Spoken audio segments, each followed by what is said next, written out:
Yes, over to our chairman, Chigozie. First question for you, Chigozie. How is the Nigerian government working to align national policy with the needs of a growing and diverse startup ecosystem? Firstly, I'll say thank you guys for coming out.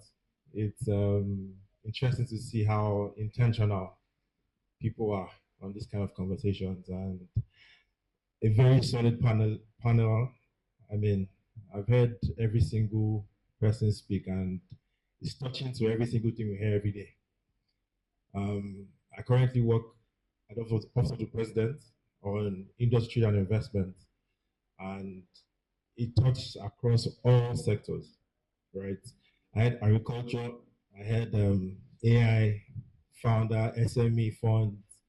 I'm hearing an interesting one on Terra haptics, right? We'll speak after. I mean, he's doing something very interesting, which is the demand of the current government, right? But what I'm going to say, I'm going to tweak your question a bit. I'm going to be very bullish. So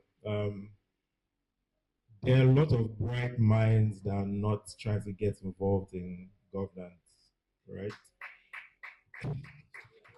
I mean, it's a thing where I'm also a founder of many tech startups, right? I've had a couple of my background is system engineering robotics. That's why it was interesting to me. So I was a coder, everything. But I tried a lot of things and they were not working, right? Why is it not working in the country? We travel out, go to other countries. I went for the Singapore FinTech Festival. That's where my whole eye opened to many things, right? And I realized that if you're going to sit down and make people create an ecosystem for things to work, it will not work, right? So the new government came on board, and having friends around there, I said, you know what? I'll leave Lagos and come to Abuja. Let's see how we can work on a couple of things. I work with the Minister of Youth. I worked in the Senate. Still work there. I'm now working with the president, and I've seen that the major issues that the minds of the people that are brighter are on the other side of your social media, right? I have a whole bunch of smart friends here and there, and they fly in sometimes, they bring their solutions, and they are getting to meet the minister. They're looking at me and asking, that was fast. I'm like, if you sit back without solution and insult the person there, it will be almost useless going on media and insulting, right? Yes, there are flaws and there are gaps that the government needs to solve, but we need to really be intentional about our country, Nigeria. You don't need to be a politician. You don't need to know anybody really and truly, but more energy. I mean, with the few of us that are going to come to this room to sit down, we should create more energy towards speaking to more people that have even a step or two close to governance and trying to push solutions. It's not going to be easy, right? We're coming from a very diverse country, different languages, different kind of people, people with audacity. I'll use that word in however you want to interpret that, but people with audacity. And from this panel alone, I can really tell you how we can disrupt this ecosystem we talk about. You understand? Why? Because I did not sit back in my where I am creating startups and looking for funding for tech. Like you said, someone said someone is coming to tech alone, but not agriculture. There are funds for agriculture in the country, actually. But the problem is the people that know how to use this media very well are not trying to come in the other side and make money to even promote the fund to some people. But the fund is going to some certain areas, and people that don't really know how to utilize this fund properly are getting the fund, and it's almost sinking, right? So there are a lot of bright minds. I went to the University of Lagos, right? I know the type of minds that are there. The ideas I know that I've seen around are enormous and are disruptive. So I feel there has to be more people involved, not in politics, but in the area of development and governance. We're trying to change the slogan of this of the program. Exciting. Yes, exactly. And I said idea, solution, and execution. If we're going to come for a mixer, In the last 2 years of my life, I've attended too many programs and I'm tired. I'm going to lie to you. We mix and talk, take pictures and post. What next? You know? So we need to be intentional. We need to, but there will not be, everyone will not be a hero, but we can support whoever wants to be a hero. Instead of backlashing, let's promote the country well.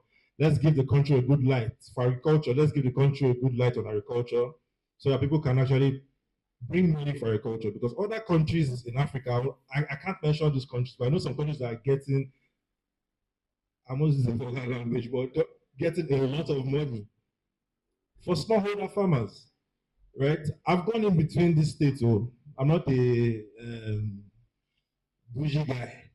I go into the creeks and corners of things and I see what happens, right? And I realize that some people that have the real solutions to this country, like you said, are the smallholder farmers, the aggregators, right? The post-harvest side of agriculture is lacking.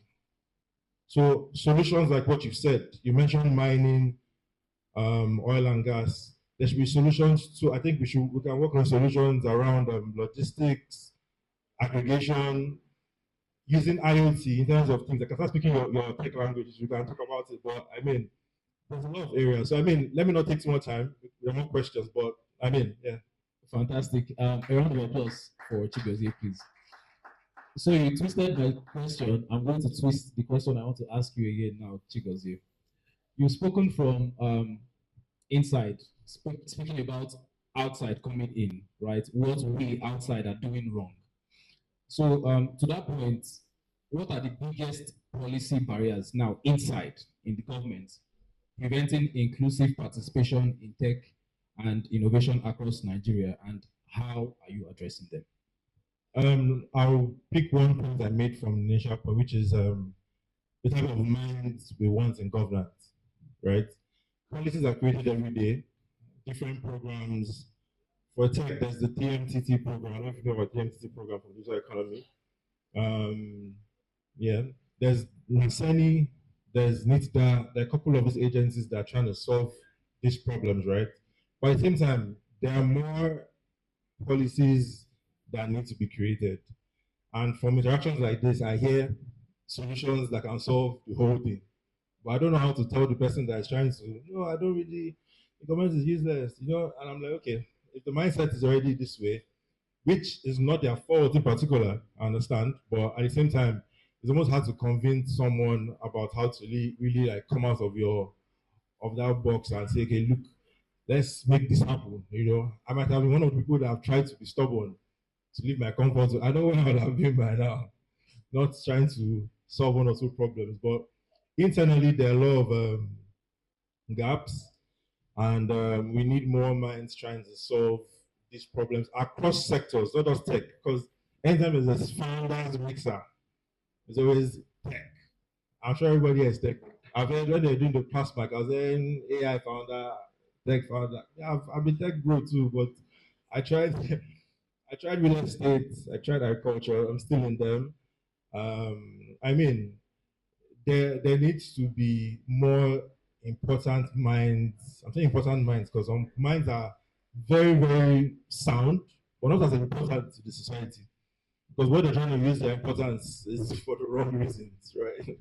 So it's not like they're not smart people inside the government, but some people are not really looking forward to doing great for everyone, right? So the few people that are trying to come on board, we can all bring our ideas together, try to solve these problems. And at the same time, again, internal problems in the sense of the way we see tribe.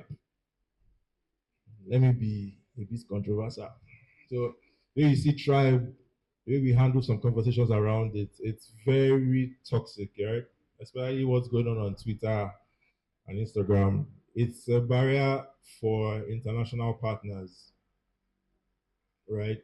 We don't know how much harm we cause. When we want something to be done, we don't address it in a very smart way as a country. We address it to thank the country and you want it to elevate. It's the most important. Like you're killing the good parts of things. Like they mentioned very, very important things. I think everybody should be tweeting about them right now.